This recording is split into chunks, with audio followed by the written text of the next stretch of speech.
Baik, selamat pagi teman-teman semuanya. Acara akan segera dimulai. Untuk teman-teman bisa bersiap untuk menyalakan kameranya terlebih dahulu ya.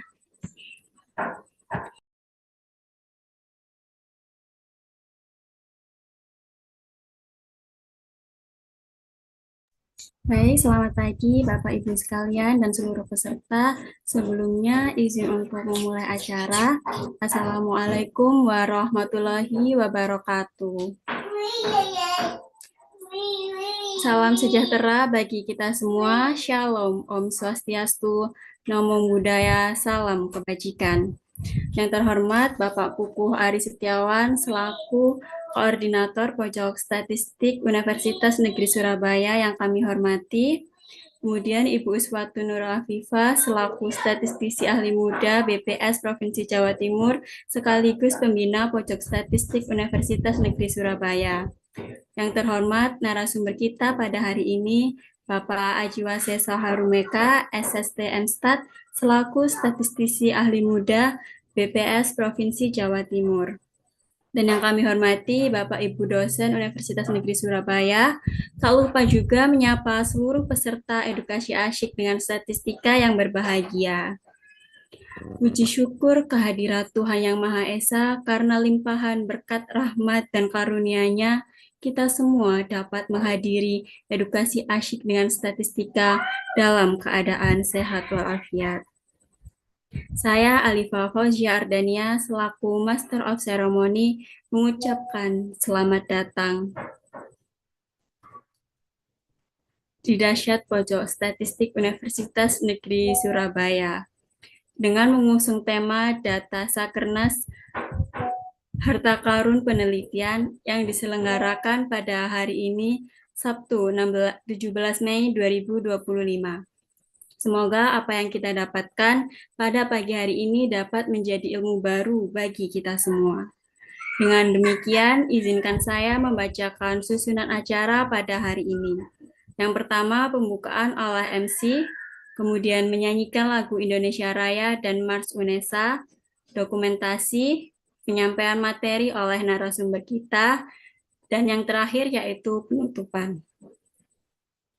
Sebelum memasuki agenda selanjutnya, saya informasikan kepada seluruh peserta untuk bisa mengaktifkan kamera dan menggunakan virtual background yang sudah disediakan oleh panitia pada link yang sudah di-share.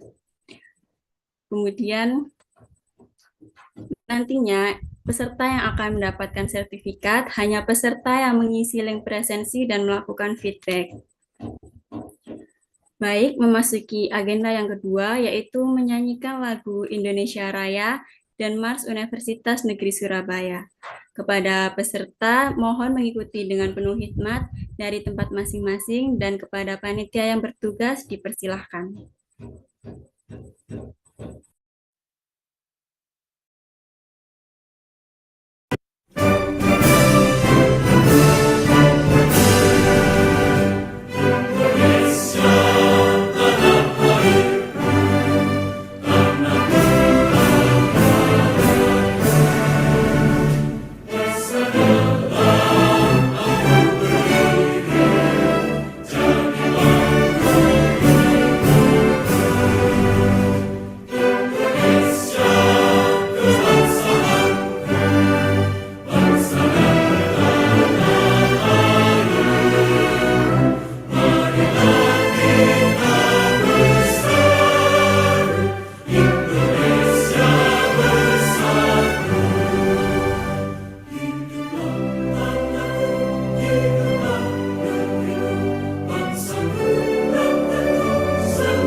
mencerdaskan bangsa. Tangguh bermartabat berbudaya, tulus berbakti laksanakan tridharma. Unggul berprestasi, karya inovatif, olahraga, ilmu dan seni.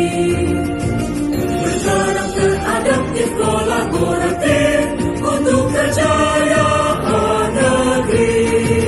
Gerakkanlah kamu raihlah cintamu, berani jujur dan tekun, jaga persatuan kau berdesa, lebih teguhkan jiwamu, untuk UNESA satu langkah di depan.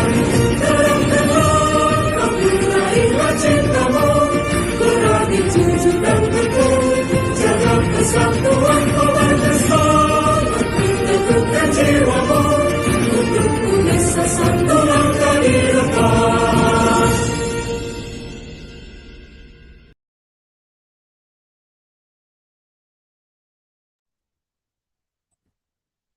Baik, sebelum kita lanjut ke inti acara, kita akan melakukan sesi dokumentasi terlebih dahulu. Jadi, dimohon kepada seluruh peserta untuk menyalakan kameranya sebentar saja agar momen dahsyat ini bisa kita abadikan bersama. Untuk para peserta bisa mengaktifkan kamera dan menggunakan virtual background.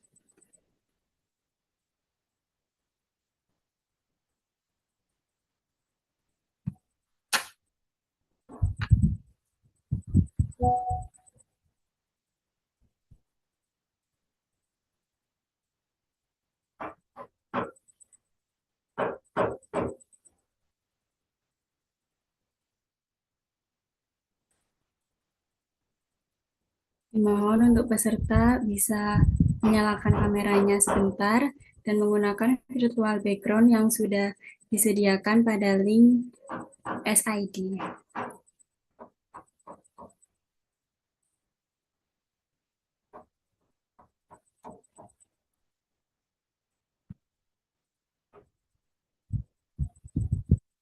Baik, sepertinya sudah banyak yang siap. Tim dokumentasi akan mengambil beberapa foto. Jadi tetap tersenyum, saya akan memandu sesi foto kali ini.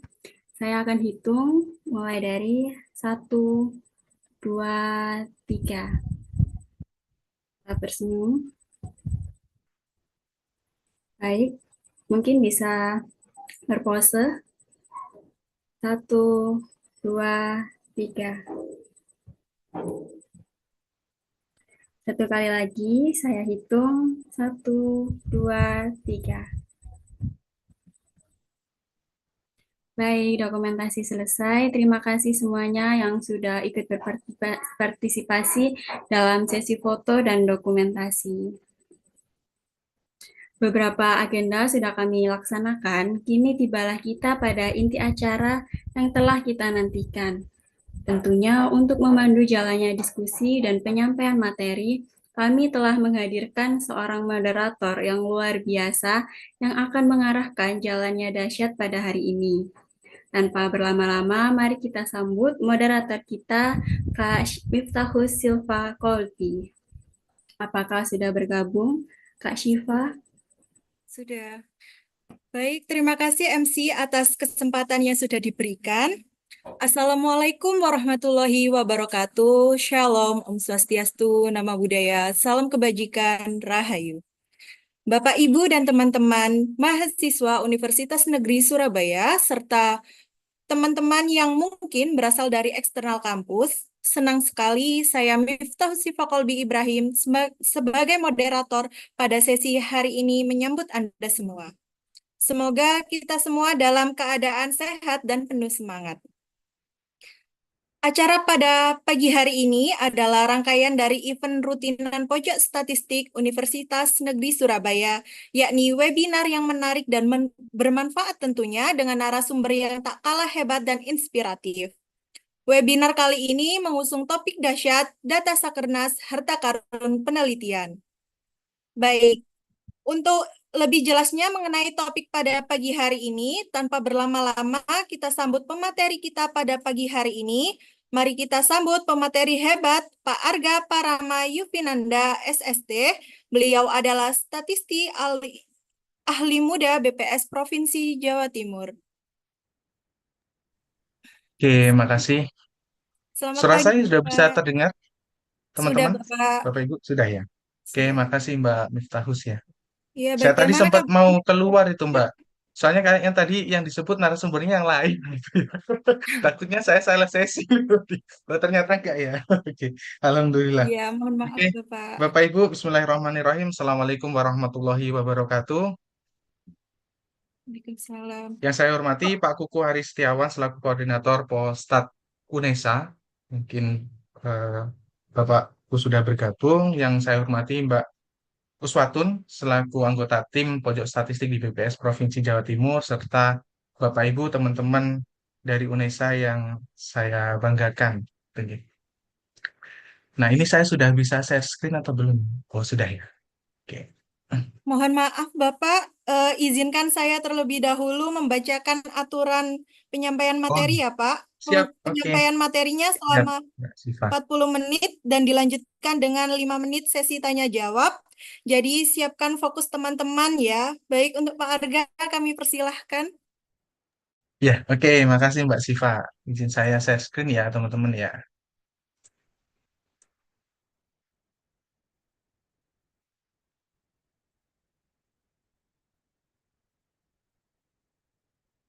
Oke, layar sudah bisa dilihat semua ya, teman-teman ya. Sudah, Bapak. Ya, saya sebetulnya agak takut juga nih, ngeri soalnya judulnya, topiknya kemarin diminta data Sakernas harta karun penelitian gitu ya, harta karun gitu. Tapi memang gitu ya, teman-teman, untuk Sakernas memang mungkin begitu banyak indikator yang bisa dihasilkan. Nanti coba akan kita ulas satu persatu indikator apa saja yang bisa dihasilkan oleh Sakernas. Nah, mengacu ke harta karun, harusnya harta karun itu kan berharga gitu ya. Karena berharga, kenapa kok Sakernas bisa berharga? Nanti coba kita ulas dari indikator-indikator yang bisa dihasilkan dari data Sakernas. Nah, sebelum masuk ke indikator-indikator yang bisa dihasilkan dari data Sakernas, mungkin kita coba kenalan dulu dengan Sakernas. Bagi teman-teman yang mungkin masih awam, Sakernas itu apa? Ini survei BPS yang seperti apa? Kapan pelaksanaannya? Itu coba kita kenalan dulu dengan Sakernas dan nantinya kita coba ketahui bersama indikator-indikator apa yang bisa dihasilkan dari data Sakernas. Nah, Sakernas itu singkatan dari Survei Angkatan Kerja Nasional, yang mana survei ini dirancang khusus untuk mengumpulkan data ketenaga kerjaan di negara kita, Indonesia. Sakernas saat ini dilakukan secara semesteran, ya teman-teman. Jadi Sakernas itu ada yang Sakernas Februari, ada yang Sakernas Agustus. Nanti bedanya apa akan kita bahas di slide berikutnya. Yang jelas Sakernas itu dilaksanakan oleh BPS setiap 2 kali dalam setahun, ya di bulan Februari dan di bulan Agustus. Nah, sejarah Sakernas itu pertama kali dilaksanakan sudah lama sekali ya teman-teman, mulai dari tahun 1976 itu pertama kali Sakernas dilaksanakan oleh BPS dan mulai rutin dilakukan setiap tahun pada tahun 1986 ya. Nah, Sakernas itu sudah mengalami beberapa perubahan. Kalau dulu itu sempat triwulanan gitu ya, hingga masuk ke semesteran, ada beberapa indikator ataupun variabel-variabel yang sudah mengalami perubahan sesuai dengan perkembangan zaman ya, mulai dari level estimasinya, cakupannya, metodologinya, sampai dengan rancangan fungsional. Nah, ini yang akan kita bahas di acara kali ini. Nanti teman-teman adalah Sakernas yang mungkin sudah familiar dengan beberapa teman-teman yang ikut di webinar ini gitu ya. Cuma Mohon memang maaf, kalau Bapak. kita bicara ya, Itu layarnya ada hitam-hitamnya. Mungkin slide-nya belum di-close. masih ada Mbak. Masih. Oh, masih. Coba saya stop share dulu kalau gitu ya.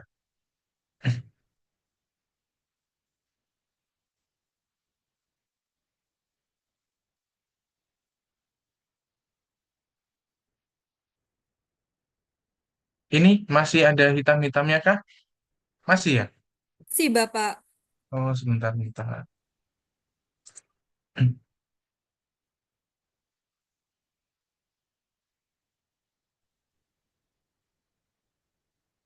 Masih ya? Masih. Sebentar. Kenapa ya ini?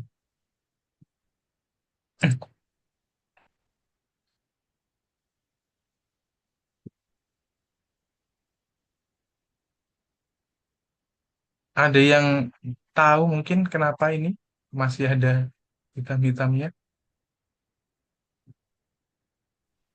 Nah, itu ya. Atau mau dibantu share screen dari sini, Pak? Oke, boleh. Kalau kalau mau dibantu sesirkan Mbak Siva, boleh.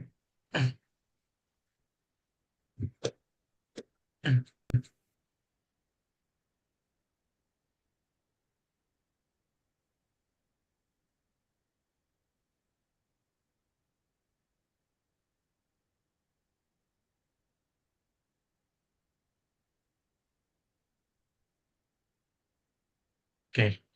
Nah, kita lanjut ke sini ya, teman-teman ya. Jadi, saya ulangi lagi, Sakernas itu sudah dilakukan sejak lama, tepatnya di tahun 1976, dan sampai sekarang masih rutin dilakukan. Mungkin pada tahun 2025 ini ada sedikit penyesuaian kuesioner, tapi yang kita bahas karena raw data yang sudah ada itu baru sampai Agustus 2024, kita bahas Sakernas tahun 2024 saja gitu ya, yang paling baru raw datanya ada. Nah, sekaligus informasi buat teman-teman ya, kalau dulunya itu surveinya BPS itu kebanyakan masih menggunakan kertas, tapi tahun 2024 ini, khususnya Sakernas itu sudah beralih menggunakan KEPI, alias menggunakan gawainya petugas masing-masing. Jadi ada aplikasi yang harus diinstal di gawai petugas kita, yang petugas pelaksana Sakernas di masing-masing kabupaten kota. Nah, aplikasi itu yang nantinya akan kita gunakan sebagai moda pendataan ke responden. Jadi sudah berubah, kalau dulunya masih menggunakan kertas, sekarang sudah beralih menggunakan aplikasi. Nah, tujuan Sakernas secara umum, teman-teman, adalah menyediakan data pokok ketenagakerjaan yang berkesinambungan. Ya, tadi sudah rutin dilakukan mulai tahun 86. Ini seriesnya tetap kita jaga. Mungkin teman-teman yang paling tahu data dari Sakernas di antaranya mungkin TPT ya, tingkat pengangguran, tingkat partisipasi angkatan kerja, ya pekerja formal, informal, dan sebagainya. Itu nanti sebetulnya lebih banyak indikator yang bisa dihasilkan dari Sakernas. Kalau teman-teman di sini ada yang tingkat akhir, mungkin mulai mengurus skripsi, ya butuh-butuh data Sakernas, kayaknya Pak Kukuh itu rutin beli. Rutin beli data Sakernas itu ya. Nanti bisa kita sama-sama belajar sebetulnya indikator apa saja yang bisa dihasilkan dari data Sakernas yang kita kumpulkan selama ini. Nah, sedangkan untuk tujuan khususnya adalah memperoleh estimasi data jumlah penduduk bekerja, ya ini indikator pokoknya yang paling penting dari Sakernas, penduduk bekerja, tingkat pengangguran, serta indikator ketenaga kerjaan lainnya. Kalau teman-teman pernah download BRS-nya, BRS Ketenagakerjaan yang sudah dirilis oleh BPS, mungkin di situ terdapat beberapa indikator pokok yang biasa dirilis dari hasil Sakernas, ya, serta pengembangannya di tingkat nasional dan provinsi, bahkan hingga sampai level kabupaten kota. Boleh next, Siva? Nah, ini tadi yang akan saya sampaikan gitu ya. Jadi seperti yang saya sampaikan sebelumnya, teman-teman, Sakernas itu di pendataannya ada 2 periode, ya. Dan pendataannya mencakup seluruh provinsi dan seluruh kabupaten kota di Indonesia. Berarti kalau kita bicara Jawa Timur, ada 38 kabupaten kota di Jawa Timur yang rutin dilakukan kegiatan Sakernas selama 2 kali dalam 1 tahun. Nah, 2 kalinya itu kapan? Seperti tadi yang saya sampaikan sebelumnya, Sakernas yang pertama ya di dalam 1 tahun itu dilakukan pada bulan Februari. Nah, ini mendata sejumlah responden yang jumlahnya relatif lebih sedikit dibandingkan dengan Sakernas yang dilakukan pada bulan Agustus. Ya, kurang lebih mungkin sekitar seperempatnya sampelnya daripada Agustus. Nah, karena sampel yang sedikit tadi, oleh karena itu di Sakernas Februari hanya bisa menghasilkan indikator sampai dengan level provinsi saja. Gitu ya teman-teman. Jadi kalau teman-teman biasanya beli atau lihat data Sakernas, umumnya yang dipakai oleh teman-teman di akademisi itu adalah Sakernas Agustus. Karena kenapa? Karena levelnya bisa sampai dengan kabupaten kota. Respondennya lebih banyak, jumlah sampelnya juga lebih banyak. Ya, jadi kalau Agustus itu sampelnya ya kurang lebih 4 kali lipat daripada Februari, dan estimasi yang bisa dihasilkan dari kegiatan Sakernas Agustus ini sampai dengan kabupaten kota. Ya, next mungkin. Nah, ini coba kita lihat lebih dalam. Sebetulnya dari kegiatan Sakernas yang dilakukan 2 kali dalam setahun tadi, data apa sih yang sebetulnya dikumpulkan dari kegiatan Sakernas ini? Nah, secara umum ya biasanya dari survei-surveinya BPS itu pasti melakukan atau mengumpulkan data perihal keterangan demografi dari rumah tangga sampel yang isinya antara lain nama, ya, hubungan dengan kepala rumah tangga, apakah dia kepala rumah tangganya, apakah dia pasangannya, apakah anaknya, apakah anggota rumah tangga yang lainnya, itu nanti kita tanyakan. Berikutnya adalah jenis kelamin. Jadi kalau teman-teman di sini ada yang pengen analisis berdasarkan jenis kelamin, laki-laki perempuan, berdasarkan mungkin TPT-nya kah, atau dari sektor pekerjaannya kah, nanti bisa. Karena memang dari survei Sakernas kita nanti akan kita tanyakan ke setiap responden, anggota rumah tangga dari responden kita, jenis kelaminnya.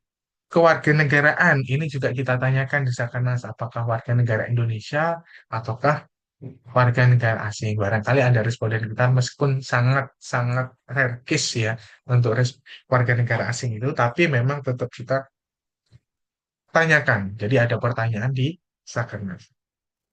Kemudian tempat lahir, ya, nanti ini akan ada hubungannya dengan migrasi, ya, dengan indikator migrasi, migrasi seumur hidup, dan migrasi resign. Migrasi seumur hidup itu adalah yang domisilinya sekarang itu beda dengan tempat lainnya, sedangkan migrasi resign adalah domisili 5 tahun yang lalu beda dengan domisili sekarang. Itu juga bisa kita analisis dari data hasil Sakernas. Bulan dan tahun lahir ini akan berkorelasi dengan umur. Ini nanti kalau memang teman-teman pengen, oh saya coba pengen lihat ini pengangguran dari sisi kelompok umur. Mungkin lebih banyak pengangguran ini di kelompok umur berapa? Nah, ini bisa juga dihasilkan nanti dari data Sakernas. Selanjutnya nomor urut ibu kandung. Ini nanti kita tanyakan di keterangan demografi. Selanjutnya, oke, next. Nah, sedangkan yang lebih detail nanti akan kita tanyakan khusus untuk anggota rumah tangga dengan usia 5 tahun ke atas. Jadi nanti kalau petugas itu waktu mendata responden ketemu ada anggota rumah tangganya yang masih bayi, berarti hanya didata pada keterangan demografi yang sebelumnya tadi. Untuk keterangan yang lebih detail terkait ketenaga kerjaan tidak ditanyakan karena untuk data ketenagakerjaan hanya dikumpulkan untuk anggota rumah tangga usia 5 tahun ke atas ya. Antara lain mulai dari nomor induk kependudukan, ada status perkawinan, partisipasi sekolah ya. Jadi kalau teman-teman nanti butuh coba pengangguran itu lebih banyak dari penduduk yang tamatan apa. Nah, nanti bisa dilihat dari partisipasi sekolah dan pendidikan. Ya. Ada tempat tinggal 5 tahun yang lalu, ini tadi seperti yang sudah saya sampaikan sebelumnya, untuk melihat fenomena migrasi resen di suatu daerah itu seperti apa. Ya, apakah banyak itu penduduk yang pindah-pindah ya selama 5 tahun terakhir itu domisilinya berbeda ya, atau sebanyak apa di masing-masing kabupaten kota itu juga bisa kita analisis dari data Sakernas. Selanjutnya disabilitas. Nah, disabilitas di sini titik tekannya bukan dalam tanda kutip cacat gitu ya. Jadi disabilitas ini lebih ke gangguan fungsionalitas dari penduduk. Ya, jadi ada gangguan fungsionalitas, bukan identik dengan mohon maaf cacat gitu ya, bukan. Jadi di disabilitas nanti akan ada pertanyaan terkait disabilitas yang sebetulnya secara konsep lebih merujuk ke gangguan fungsional yang dialami oleh penduduk. Ya. Selanjutnya teknologi informasi dan komunikasi nanti akan kita tanyakan juga di Sakernas itu akan ada pertanyaan misalnya bekerja gitu apakah menggunakan teknologi informasi dan komunikasi dalam pekerjaannya itu nanti juga bisa lah jadi topik-topik yang teman-teman ulas nanti kalau misalnya ada tugas gitu, ataupun pekerjaan tugas akhir. Kegiatan bekerja seminggu terakhir ini untuk menghitung proporsi penduduk bekerja, ini jumlah dan proporsi penduduk bekerja, pekerjaan utama, pekerjaan tambahan utama, jadi di Sakernas itu juga dipilah ya, jadi pekerjaan yang dicatat oleh petugas nanti untuk setiap responden itu bukan hanya pekerjaan utamanya saja, tapi misal responden itu punya pekerjaan tambahan, ya, jadi selain pekerjaan A, dia juga punya pekerjaan B, itu berarti kan punya lebih dari satu pekerjaan. Kan nanti responden diminta untuk mengklasifikasikan yang dimaksud pekerjaan utamanya itu pekerjaan yang mana, A atau B, pekerjaan tambahnya yang kegiatan mencari pekerjaan, mempersiapkan usaha baru, kegiatan lainnya, program kartu prakerja, serta pengalaman kerja. Next. Nah, coba kita ulas lagi ya. Mungkin teman-teman di sini sudah banyak yang paham, tapi barangkali masih ada yang belum familiar terkait konsep ketenaga kerjaan yang ada di BPS, khususnya yang dihasilkan dari data Sakernas. Coba kita ulas. Next. Nah, konsep ketenaga kerjaan yang dihasilkan dari data Sakernas sebetulnya ada dua, ya, yang mengacu ke ICLS 13 ya, International Conference of Labor Statistics gitu ya, ICLS 13 dan ICLS 19. Cuma yang mungkin masih rutin kita keluarkan gitu ya, data-data ketenagakerjaan yang rutin dikeluarkan oleh BPS itu sampai dengan saat ini masih mengacu ke ICLS 13. Meskipun sebenarnya kita juga bisa menghitung konsep ketenagakerjaan dari ICLS 19. Tapi berhubung trennya kita jaga tren juga dari tahun-tahun sebelumnya itu masih menggunakan ICLS 13 dan sampai dengan 2024 data rilis kita hasil Sakernas itu masih berpatokan dengan konsep yang ada di ICLS 13. Nah, di ICLS 13 ini teman-teman penduduk itu akan dibagi menjadi dua. Penduduk usia kerja 15 tahun ke atas dan penduduk bukan usia kerja. Berarti di kelompok umur selain itu ya. Nah, di penduduk usia kerja nanti akan dibagi lagi menjadi angkatan kerja dan bukan angkatan kerja. Bukan angkatan kerja ini adalah seseorang penduduk yang kegiatan utamanya selama seminggu terakhir adalah bersekolah, mengurus rumah tangga, ataupun lainnya.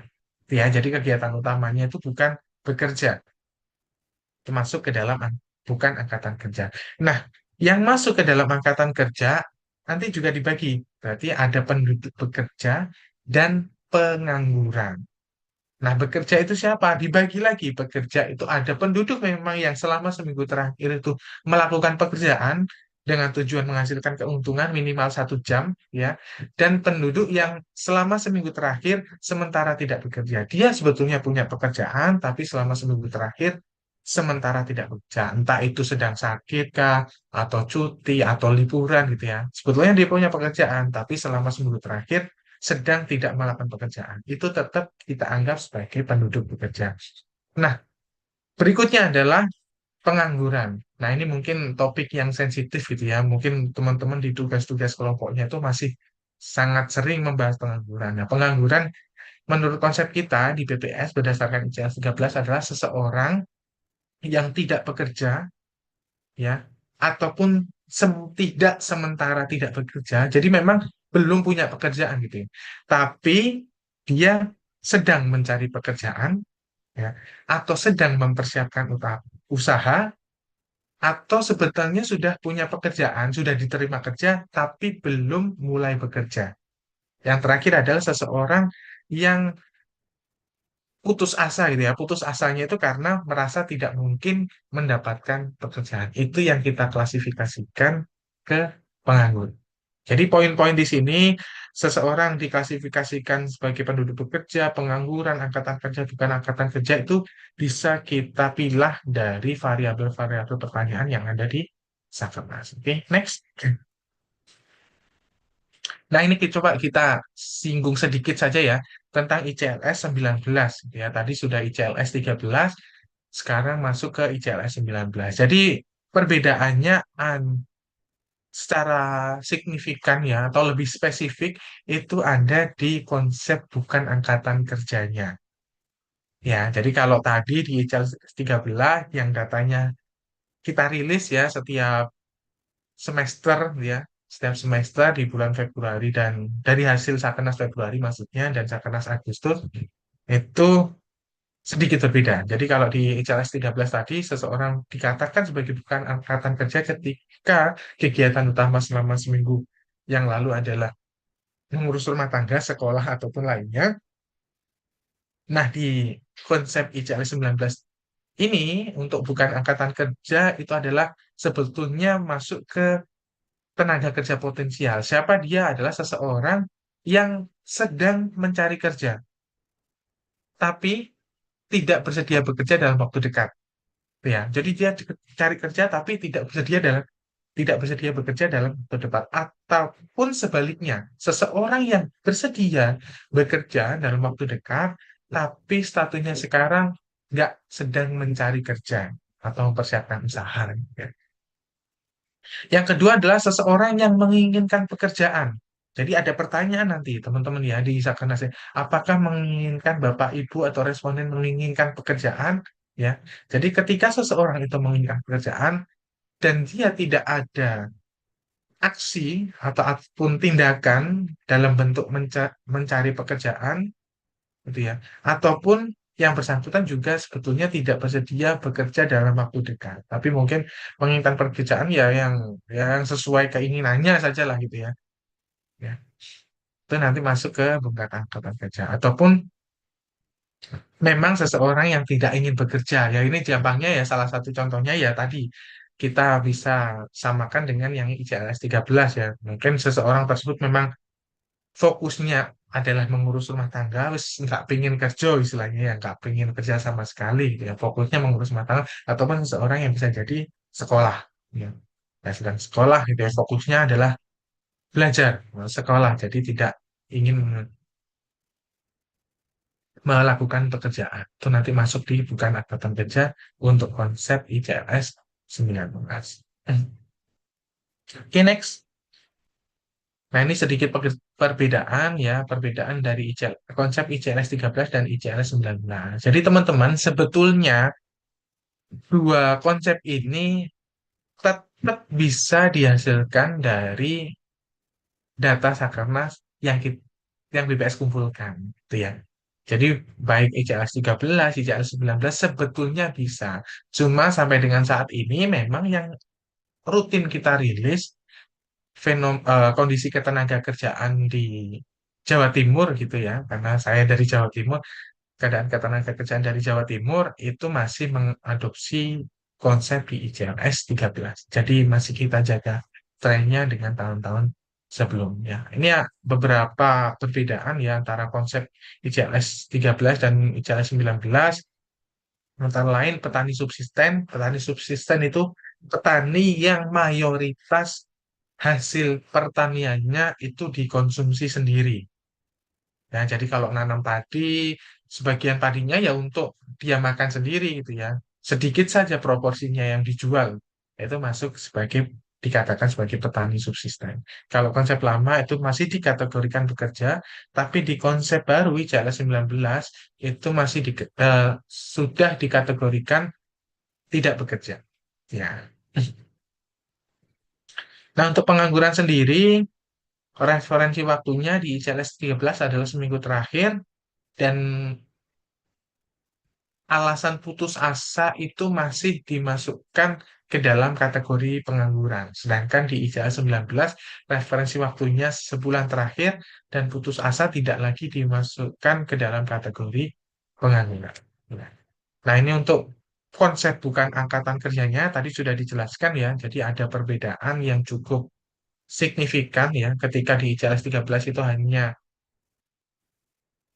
lebih simpel istilahnya ya. Yang bukan angkatan kerja ya seseorang yang memang selama seminggu terakhir itu kegiatan utamanya adalah sekolah, mengurus rumah tangga ataupun lainnya. Tapi kalau di ICLS 19 tadi sudah kita jelaskan sebelumnya itu ya. Jadi agak lebih banyak seseorang yang bisa diklasifikasikan ke dalam bukan angkatan kerja. Nah, untuk setengah penganggur juga, jadi kalau konsep lama yang CLS 13, penduduk bekerja yang jam kerjanya kurang dari 35 jam seminggu. Itu kita kategorikan sebagai setengah penganggur. Nah, sedangkan di CLS 19, penduduk bekerja yang menginginkan dan siap bersedia mengambil jam kerja tambahan dalam waktu 2 minggu ke depan. Ya, di mana jam kerja seminggu terakhir dan jam kerja biasanya di bawah 40 jam seminggu. Ya, jadi ada 40 kalau di JLS 19, kalau di JLS 13, 30. Next. Nah, sekarang coba kita masuk ke indikator yang dihasilkan dari Sakernas itu apa saja gitu ya. Coba next, Mbak. Oke, ini indikator utamanya. Ya, indikator utama ketenaga kerjaan yang biasanya kita rilis di BRS ya, di BRS BPS ya. Biasanya Mei dan November kalau nggak salah. Jadi BRS hasil dari Sakernas Februari itu biasanya kita rilis di bulan Mei, dan hasil dari Sakernas Agustus itu biasanya kita rilis di bulan November. Gitu ya. Nah, ini beberapa indikator utama ketenagakerjaan yang biasa kita rilis ya. TPT, tingkat pengangguran terbuka. Ini berarti proporsi pengangguran terhadap angkatan kerja ya. Proporsi pengangguran terhadap angkatan kerja itu dikategorikan sebagai tingkat pengangguran terbuka. Selanjutnya indikator umum berikutnya bisa kita hasilkan dari Sakernas adalah TPAK, tingkat partisipasi angkatan kerja, yaitu merupakan proporsi dari penduduk yang masuk angkatan kerja dibagikan dengan penduduk usia kerja. Ya. Jadi angkatan kerja, jumlah angkatan kerja dibagikan dengan penduduk usia kerja. Nanti didapatkan TPAK. TKK sekarang, tingkat kesempatan kerja. Ini berarti ini proporsi dari penduduk pekerja dibandingkan dengan angkatan kerja. Itu masuknya ke tingkat kesempatan kerja. Kalau TPT tadi kan pengangguran dibandingkan angkatan kerja. Kalau TKK, tingkat kesempatan kerja itu penduduk yang bekerja dibandingkan dengan angkatan kerja. Berikutnya adalah EPR, Employment to Population Ratio, adalah rasio penduduk bekerja terhadap jumlah penduduk usia 15 tahun ke atas atau penduduk usia kerja. Jadi bedanya TKK dengan EPR ini, kalau TKK itu pembaginya ya, itu adalah jumlah angkatan kerja, tapi kalau EPR pembaginya adalah jumlah penduduk usia kerja. Berikutnya adalah tingkat setengah penganggur, yaitu proporsi setengah penganggur terhadap angkatan kerja. Setengah penganggurannya masih mengacu ke tadi ya, penduduk yang jam kerjanya kurang dari 35 jam selama seminggu. Oke, next. Nah, ini adalah beberapa juga indikator yang bisa dihasilkan dari Sakernas ya. Jadi kalau untuk KILEM ya, Key Indicator of Labor Market, ini bisa teman-teman amati lebih detail gitu ya di publikasi yang ada di websitenya BPS RI Pusat gitu ya. Karena memang untuk film juga ini ada beberapa indikator di sana yang memang secara statistik gitu ya, angkanya masih belum layak dihasilkan kalau sampai dengan level kabupaten kota. Ataupun nanti ada decent work, yaitu indikator pekerja layak, itu ada. Jadi kalau film, nanti kalau teman-teman pengen lihat lebih detail, ya, key indicator of labor market ini ada di publikasi yang namanya indikator pasar tenaga kerja. Ya, silahkan dicari nanti di webnya BPS. BPS ini yang ada tulisannya ini BPS, www.bps.go.id, cari publikasi namanya indikator pasar tenaga kerja. Itu nanti masuk di situ. Ada banyak sekali indikator yang bisa dihasilkan. Nah, kalau decent work ini publikasinya namanya indikator pekerja layak. Ya, indikator pekerja layak. Nanti ada beberapa Permisi, indikator Bapak. dari decent work ini. Ya. Izin mengingatkan waktu pemaparan materi kurang 10 menit lagi. Oh, siap, Mbak Siva. Ya. Jadi ada decent work, ada juga nanti dari SDGs dan indikator lainnya. Nanti kalau teman-teman mau milah formal informal, nanti data dari lapangan kerja tertentu itu juga sebetulnya bisa. Tinggal kita lihat sebetulnya. Kalau BPS kan data yang dikeluarkan biasanya itu yang memang secara statistik RSE-nya kurang dari 25%, ya. Tetap biasanya akan kita hitung RSI-nya apakah layak ditampilkan atau tidak. Next. Nah, ini juga bisa teman-teman hasilkan dari Sakarnas ya, tentang indikator mismatch dan new entrants. Ya, mismatch itu berarti seseorang ya ataupun penduduk yang masuk di dunia kerja gitu ya, yang latar belakang pendidikan dan bidang pekerjaannya itu beda. Misalnya tamatan, kan ditanya jurusannya juga ini, kalau lulusan perguruan tinggi SMA itu kan ditanya jurusannya dengan bidang pekerjaannya itu apakah cocok atau enggak. Nanti juga bisa teman-teman analisis. Selanjutnya adalah new entrants atau pendatang baru, ya, gampangnya fresh graduate, yang mana bisa kita lihat berapa sih proporsi pekerja yang lulus pada periode waktu setahun terakhir dan sekarang sudah bekerja, ya. Yang mana lulus dari pendidikan tertingginya itu masih dalam rentang waktu setahun terakhir dan sekarang posisinya sudah bekerja. Nanti proporsinya. Ini ada beberapa pertanyaan. Nah, ini saya screenshotkan seperti ini karena memang sekarang Sakernas itu sudah menggunakan aplikasi ya teman-teman. Jadi bukan lagi menggunakan questionnaire kertas. Jadi pilihan pertanyaan nanti di aplikasi modelnya kurang lebih seperti ini. Oke, next. Nah, ini yang mungkin lagi populer juga ya, YNIIT, yaitu penduduk yang saat ini usianya 15 sampai 24 tahun yang tidak sedang mengikuti pendidikan, tidak bekerja, dan sedang tidak mengikuti pelatihan atau kursus training. Itu NIT ya, Not in Education, Employment, and Training. Jadi ya nggak ngapa-ngapain itu misalnya penduduk usia muda tapi ya nggak kerja, nggak sedang sekolah gitu, ataupun memang tidak sedang kursus untuk mempersiapkan masa depannya, mungkin seperti itu ya. Dan nanti masuk di sini. Ini juga bisa dihitung dari beberapa variabel yang ada di situ gitu ya, di kuesioner kita. Next.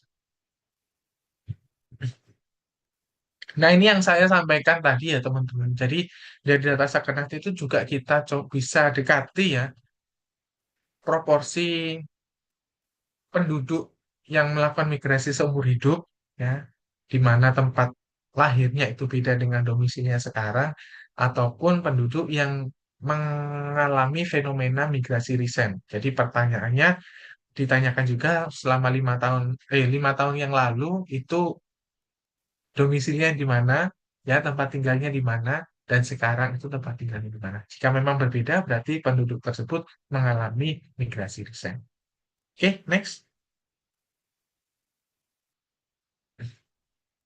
Nah, ini yang saya jelaskan tadi terkait disabilitas. Jadi ada beberapa pertanyaan memang di Sakernas yang bertanya tentang gangguan fungsionalitas gitu ya. Apakah mengalami gangguan penglihatan, mengalami gangguan pendengaran, naik turun tangga, menggerakkan tangan dan sebagainya. Ya, itu juga kita tanyakan. Mungkin nanti bisa dianalisis kalau pengen tahu pekerja dengan gangguan fungsional itu proporsinya berapa, itu juga bisa. Tapi sekali lagi tetap harus kita lihat RSI-nya karena memang penduduk yang mengalami disabilitas ataupun gangguan fungsional itu sifatnya rare case gitu ya.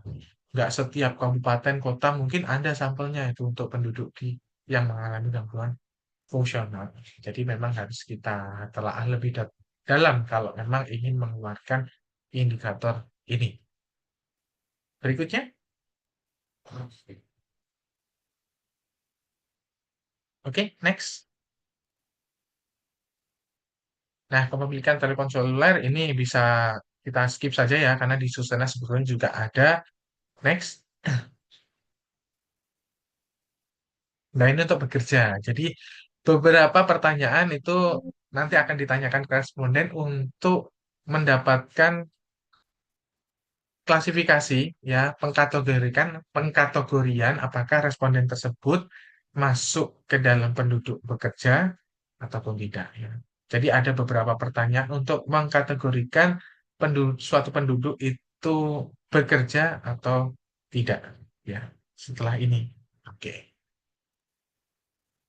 Jadi ditanyakan apakah melakukan kegiatan yang tujuannya memperoleh penghasilan atau keuntungan selama 1 jam. Kalau tidak, apakah membantu? Kalau takutnya kan penduduk atau oh saya nggak kerja, padahal dia membantu gitu ya. Jadi orang tuanya misalnya punya toko, tapi dia bantu melayani pembeli, bantu nata-nata di tokonya gitu ya, bantu misalnya nyusui pembeli gitu ya, memberikan uang kembalian, itu tetap dimasuk bekerja karena niatannya memang membantu untuk memperoleh keuntungan. Itu kita ada 4 pertanyaan tentang bekerja ini. Termasuk di dalamnya seseorang yang sementara tidak bekerja. Oke, next. Nah, ini sementara tidak bekerja tadi ya, mulai rincian 11 sampai dengan 12D kalau di Susenas. Nah, ini untuk sementara tidak bekerja, itu konsepnya kita gunakan berdasarkan ICLS 19. Ya, jadi ada beberapa pertanyaan berdasarkan ICLS 19 untuk mengkategorikan seseorang itu sementara tidak bekerja. Next. Nah, ini lapangan pekerjaan. Jadi teman-teman juga kalau mau analisis pekerja dari sektor pekerjaannya itu juga bisa. Ataupun pertanyaan ini juga nanti bisa kita gunakan untuk tadi ya, variabel mismatch tadi ya. Jadi seseorang yang background pendidikannya dengan sektor pekerjaannya sekarang itu nggak cocok lah istilahnya. Ya, misalnya backgroundnya itu sarjana hukum, tapi pekerjaannya sekarang di sektor pertanian itu kan nggak cocok gitu ya. Itu nanti bisa dianalisis lebih dalam di sini. Ya, ini juga masuk ke dalam film 4 bekerja menurut lapangan pekerjaan, ada di film 5 penduduk bekerja menurut jenis pekerjaan atau jabatan. Masuk juga di indikator pekerja layak ya, di Senbok. Oke, next. Selanjutnya formal informal ini juga jadi kalau teman-teman masih sering lihat datanya BPS, formal informalnya BPS sampai dengan saat ini masih mengacu ke status pekerjaan utama. Jadi yang dimaksud ke pekerja formal ialah yang status pekerjaan utama itu buruh, karyawan pegawai ataupun berusaha dibantu buruh tetap. Ya, 2 itu masuk pekerja formal. Sisanya masuk pekerja informal. Ya. Oke, next. Upah gaji pendapatan ini juga ditanyakan kalau mau lihat rata-rata upah buruh misalnya. Rata-rata pekerja dengan status buruh, rata-rata upah pekerja dengan status buruh di Jawa Timur itu nanti juga bisa dihasilkan dari data Sakernas. Karena memang ditanyakan di pertanyaan Sakernas. Oke, next. Jangan ngejar waktu kalau gitu ya. Ini subsisten tadi untuk pengklasifikasian ya, apakah seseorang dianggap bekerja atau tidak dari ICLS 13 ataupun ICLS 19. Jadi kalau ICLS 13 itu masih masuk, subsisten masih masuk ke dalam kategori bekerja, sedangkan ICLS 19 sudah tidak. Jadi ditanyakan apakah memang hasil dari pekerjaannya atau produk yang dihasilkan dari pekerjaan utamanya itu memang dikonsumsi, mayoritas dikonsumsi pribadi atau mayoritas dijual. Ya. Oke, next. Ini job tenure dan new entrance ya. Jadi ini salah satu indikator dari pekerja layak, decent work. Nanti bisa dilihat masa tunggu pekerjaan dari setelah dia lulus pendidikan tinggi dan pertama kali bekerja itu berapa tahun, berapa bulan, berapa tahun, ding. Lebih cocok beberapa tahun itu nanti bisa juga dihasilkan dari Sakernas ya. Ataupun new interns tadi ya. Jadi seseorang yang memang sekarang sudah bekerja dan lulus pendidikan tertingginya kurang dari 1 tahun yang lalu. Nah, itu masuk dalam indikator new interns. Oke, next. Mungkin tinggal sedikit ini. Tenaga kerja dalam aktivitas ekonomi digital, ini tenaga kerja yang terlibat dalam aktivitas ekonomi digital, misalnya ada menggunakan, di sini apa? Melakukan proses penjualan barang jasa melalui email atau media sosial dan sebagainya, atau melakukan pembelian atau penjualan melalui marketplace, itu juga bisa kita analisis dari Sakernas. Next. Nah, ini formal informal. Kalau tadi dari status pekerjaan untuk formal informal di CLS 13 ya, tapi kalau formal informal ini juga sebetulnya kita bisa gali atau bisa sesuaikan berdasarkan konsep terbaru di CLS 17. Itu juga ada beberapa pertanyaan yang tersangkut ini. Ini lebih detail ya.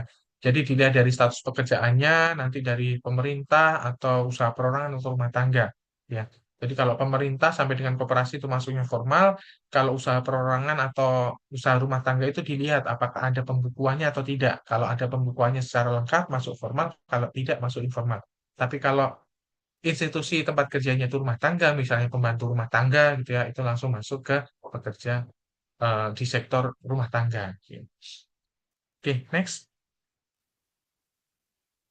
Ini home based worker, penentuan pekerja komuter dan sirkuler itu juga bisa kita hasilkan dengan data Sakernas ya. Jadi lokasi bekerjanya itu di mana home based worker. Berarti kalau home based worker kan lokasi bekerjanya di rumah ya. Itu juga kita tanyakan ataupun penentuan pekerja komuter atau sirkuler. Yang mana komuter itu pulang pergi setiap hari dengan lokasi yang sudah berbeda dengan lokasi tempat tinggalnya. Kalau sirkuler itu yang dengan periode waktu tertentu. Next. Ini analisis upah dan home worker bisa lah ya. Next. Hampir sama dengan yang tadi ya. Ini format informal tadi sudah. Next. Nah, ini temporary worker dan decent work. Ini juga kita lihat ya. Jadi berapa jangka waktu perjanjian kontrak kerja. Seseorang yang bekerja tapi sebagai pekerja kontrak. Gampangnya seperti itu. Itu juga nanti bisa kita hasilkan. Oke, next. Nah, ini beberapa analisis yang bisa kita hasilkan juga, analisis tambahan dari data Sakernas ya. Mungkin dari analisis pekerjaan tambahannya, gitu ya. Jadi total pekerjaannya berapa dari semua pekerjaan, itu nanti juga bisa kita hasilkan. Jadi kalau mau kita lihat berapa orang sih sebetulnya pekerja yang punya pekerjaan lebih dari satu, ya nanti juga bisa kita lihat sebetulnya. Ataupun analisis multiple job holder gitu ya. Jadi yang ya tadi ya, yang punya pekerjaan lebih dari satu itu berapa proporsi penduduknya. Itu bisa kita lihat. Next. Ini setengah pengangguran, kalau tadi ya, karena memang di Sakernas ini kita tanyakan terkait jam kerja selama seminggu terakhir itu berapa, itu kita bisa klasifikasikan ke indikator setengah pengangguran. Oke, next. Ini pengangguran tadi ya, ini sudah saya jelaskan tadi. Oke, next. Oke, ini juga sudah tadi, next. Sudah kayaknya. Nah, terakhir ini ya, waktu tunggu new intern dan pengalaman kerja ini juga sudah tadi dijelaskan sebelumnya sebetulnya. Next. Jadi banyak sekali teman-teman ya yang bisa dihasilkan dari data Sakernas sebetulnya ya. Kalau memang teman-teman lihat kuesionernya itu dan lihat nanti mungkin bisa mengacu ke tadi ya, publikasi pekerja layak ataupun indikator pasar tenaga kerja, mungkin mau dianalisis kepikiran untuk tugas akhirnya dari data Saknas, nanti kita bisa diskusi lebih lanjut nih. Next, ini untuk migrasi ya, migrasi internasional. Itu ada sedikit tambahan pertanyaan tentang ini. Oke, next. Sudah kayaknya. Ya, oke. Mungkin itu yang bisa saya sampaikan teman-teman. Monggo kalau ada yang ingin ditanyakan atau diskusi terkait Sakernas, dipersilahkan. Waktu dan tepat saya kembalikan lagi ke Mbak Siva. Baik, tepuk tangan sekali lagi untuk Pak Arga yang telah memaparkan materinya. Sangat inspiratif ya teman-teman. Kita juga bisa merasakan kalau insight yang kita dapatkan sangat luar biasa. Nah, saya akan membuka kesempatan untuk teman-teman yang ingin bertanya. Teman-teman bisa mengaktifkan raise hand atau menuliskan pertanyaan di kolom chat Zoom terlebih dahulu. Kemudian setelah saya mempersilahkan, silahkan sebut nama dan pertanyaan yang ingin diajukan. Kita akan membuka 3 pertanyaan terlebih dahulu.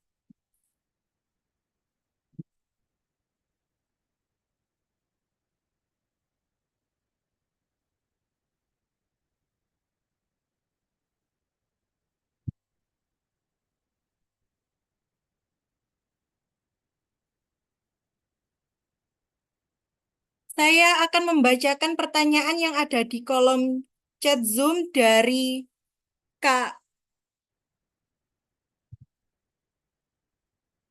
Rio. Pertanyaannya, bagaimana Sakernas mengukur pengangguran sukarela, orang yang memilih tidak bekerja karena alasan filosofis atau hedonis, bukan ekonomi, dan apakah kelompok ini dianggap sebagai bias dalam statistik ketenagakerjaan? Apakah survei mampu membedakan pengangguran karena lack of opportunity versi conscious choice? Apakah mau ditampung atau langsung dijawab, Bapak? Langsung dijawab saja ya. Oh, ini pertanyaannya agak berat ini, serius ini. Oke, jadi sekali lagi ya, jadi untuk pengangguran sebetulnya kita bisa dekati dari beberapa variabel pertanyaan di Sakernas, nih Mas Rio ya. Jadi seseorang yang dikatakan pengangguran tadi kan sedang tidak bekerja atau sedang sementara tidak bekerja, tapi saat ini itu sedang mencari pekerjaan atau mempersiapkan usaha. Ya bedanya tadi kalau ICLS 13 itu durasinya adalah seminggu yang lalu, kalau ICLS 19 adalah sebulan yang lalu. Ataupun memang seseorang yang sebetulnya sudah diterima kerja, tapi saat ini sedang sebelum bekerja, dan seseorang yang memang istilahnya putus asa gitu ya. Terus putus asa dalam memperoleh pekerjaan. Misalnya putus asanya ini didasari saya sudah sering kali melamar kerja ke sana kemari, cari kerja ke sana kemari, lihat koran, lihat eh, media sosial gitu, tapi nggak dapat-dapat sehingga yang bersangkutan itu sudah merasa putus asa untuk mendapatkan pekerjaan. Nah, kalau dari untuk pengukuran pengangguran sukarela, ya jadi kalau di sini apa? Orang yang memilih tidak bekerja karena alasan filosofis hedonis atau bukan ekonomi. Mungkin maksudnya memang background-nya itu sudah mapan gitu ya, mungkin Mas Rio ya.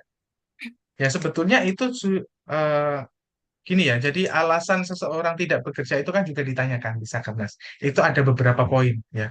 Ada yang memang sekolah mungkin atau mengurus rumah tangga atau sedang mempersiapkan usaha atau sudah diterima kerja ataupun putus asa ataupun yang lainnya. Sebetulnya kalau alasan ini ya bisa kita dekati dari pertanyaan tersebut di Sakernas. Jadi apakah memang alasannya itu terkait ya tadi memilih tidak bekerja karena alasan hedon ya, bukan alasan memang dia sebetulnya memang kalau pengangguran sukarela itu memang seseorang yang sengaja tidak bekerja karena memang merasa kehidupannya sudah cukup, mungkin seperti itu ya Mas Ria. Sebetulnya itu nanti bisa kita kategorikan, bukan ya kita bilangnya itu bukan pengangguran sebetulnya ya. Orang yang tidak bekerja, tapi kalau pendekatannya dari adalah pengangguran sukarela ini, sebetulnya kita nanti bisa dikati dengan alasan seseorang itu tidak mencari pekerjaan atau tidak mempersiapkan usaha. Jadi seseorang yang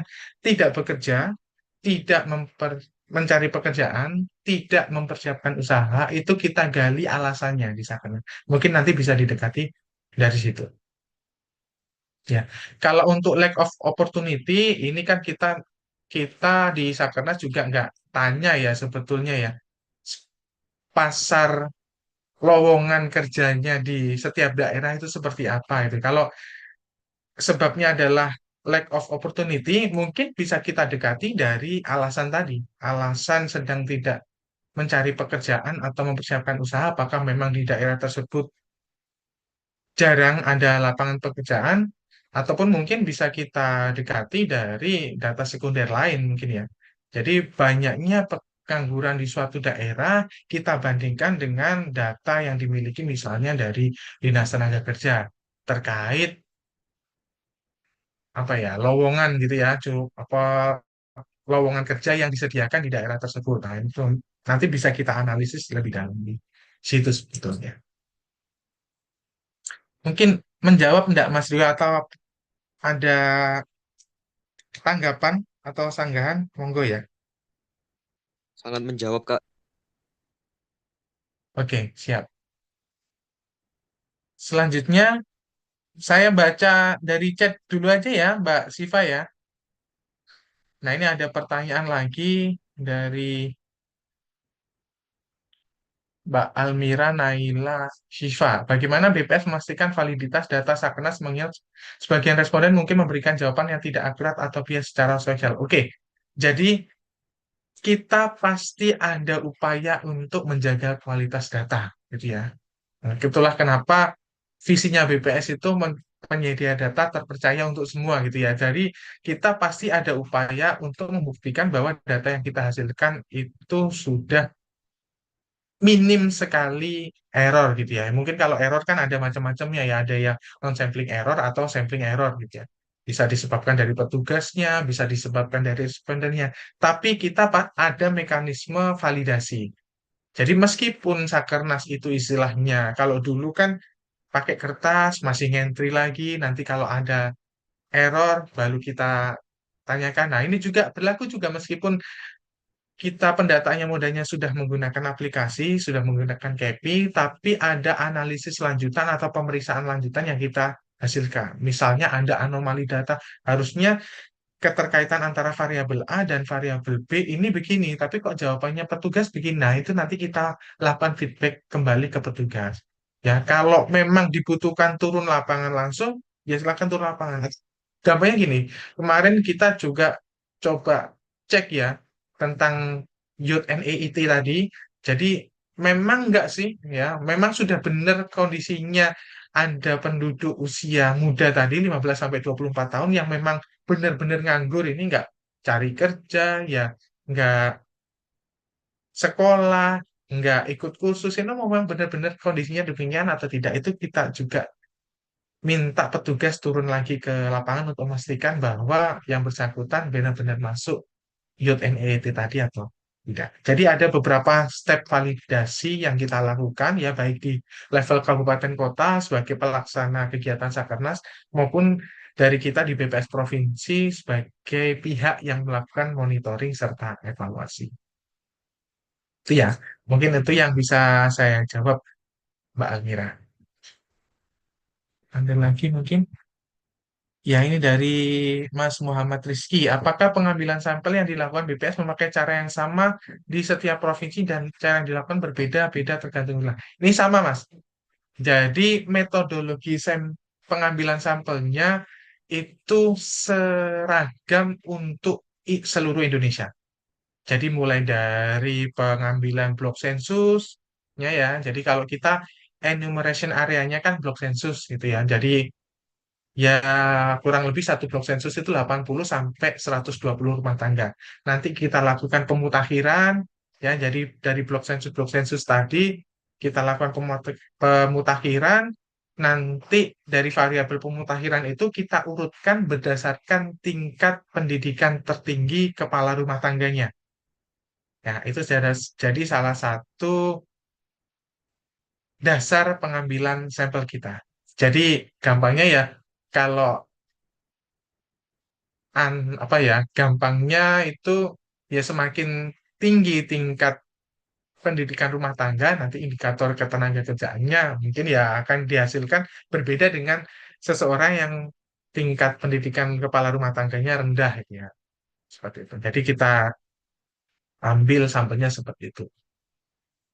Jadi step KPS nanti kita mutakhirkan, petugas itu door to door untuk setiap rumah tangga dan setelah itu kita urutkan berdasarkan tingkat pendidikan dari kepala rumah tangga, kita ambil sampelnya untuk setiap blok sensus sebesar 10 rumah tangga. Dan itu berlaku di seluruh Indonesia.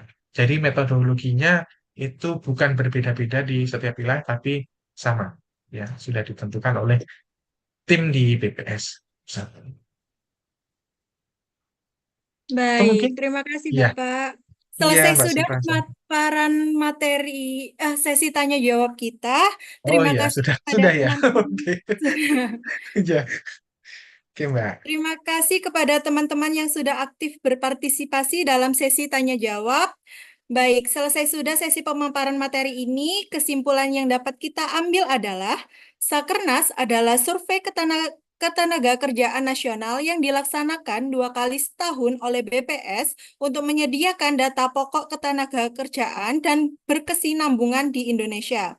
Survei ini mencakup seluruh wilayah Indonesia, termasuk daerah otonomi baru di Papua dengan cakupan yang meluas hingga tingkat provinsi dan kabupaten atau kota.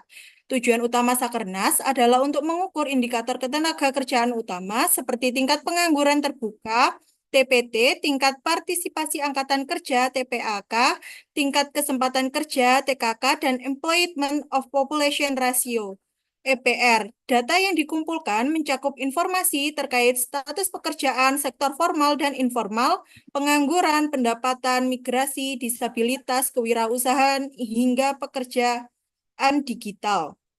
Sakernas juga mengadopsi konsep ketenaga kerjaan dari ICLS 13 dan ICLS 19 yang mungkin analisis yang lebih mendalam mengenai ketenaga kerjaan di Indonesia, termasuk fenomena YOTNET, Not in Education Employment of Training, pekerja informal, pekerja migran, dan isu ketenaga kerjaan lainnya. Data yang dihasilkan dari Sakernas digunakan untuk memantau pencapaian indikator Sustainable Development Goals, SDGs, dan Decent Work, serta menyediakan informasi penting bagi perencanaan dan kebijakan ketenaga kerjaan di Indonesia. Baik, selesai sudah seminar kita hari ini. Terima kasih kepada Pak Arga atas ilmu yang telah dibagikan, serta teman-teman Sama-sama yang Mbak Siva. aktif berpartisipasi. Saya Miftahul Sifa Kolbi Ibrahim sebagai moderator. Mohon maaf jika ada kekurangan selama memandu acara. Terima kasih atas perhatiannya. Saya kembalikan ke MC. Wassalamualaikum warahmatullahi wabarakatuh. Terima kasih. Waalaikumsalam warahmatullahi wabarakatuh. Terima kasih kepada Kak Siva selaku moderator kita yang sudah memandu jalannya pemaparan materi bersama Bapak Arga Pramana Tufinanda dengan materi yang sangat informatif mengenai data Sakernas. Terima kasih Bapak Arga Pramana Tufinanda SST selaku narasumber pada hari ini atas pemaparan materi yang sangat luar biasa. Kami juga mengucapkan terima kasih kepada Bapak Kuku Aristiawan, terima kasih Ibu Uswatu Nurul Afifah, dan tentunya terima kasih kami ucapkan kepada seluruh peserta yang telah berpartisipasi dengan sangat antusias dan feedback yang luar biasa. Kami informasikan kembali untuk peserta yang mendapat sertifikat adalah peserta yang sudah mengisi presensi dan feedback. Untuk presensi daftar hadir, feedback, dan materi dapat diakses melalui laman SID yang sudah tersedia dan sudah di-share pada kolom chat Zoom. Dan mengenai sertifikat, bisa stay tune di grup WhatsApp untuk informasi lebih lanjut. Mungkin cukup sekian, semoga ilmu yang telah disampaikan dapat bermanfaat dan kita dapat menerapkan ilmu yang didapatkan. Kami juga memohon maaf apabila terdapat kekurangan dalam penyelenggaraan acara ini. Akhir kata, terima kasih dan sampai jumpa di dahsyat selanjutnya. Selamat melanjutkan aktivitas, stay healthy and stay happy.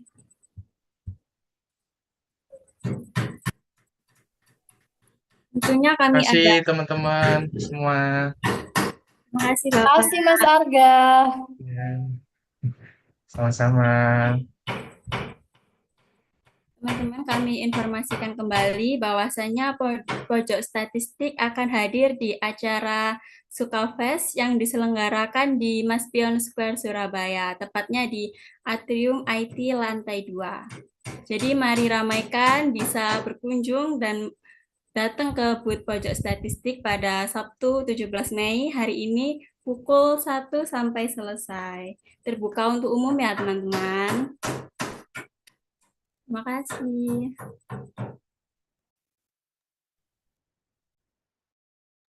Terima kasih. Izin live ya teman-teman ya, Mbak Alifa, Mbak Siva, Baik teman-teman. Bapak, terima kasih Terima Bapak, banyak. kasih. terima kasih. Ya, terima kasih. Terima kasih Mbak Terima kasih Alifa, Mbak Uus. Mbak Terima Siva, kasih. oh ya.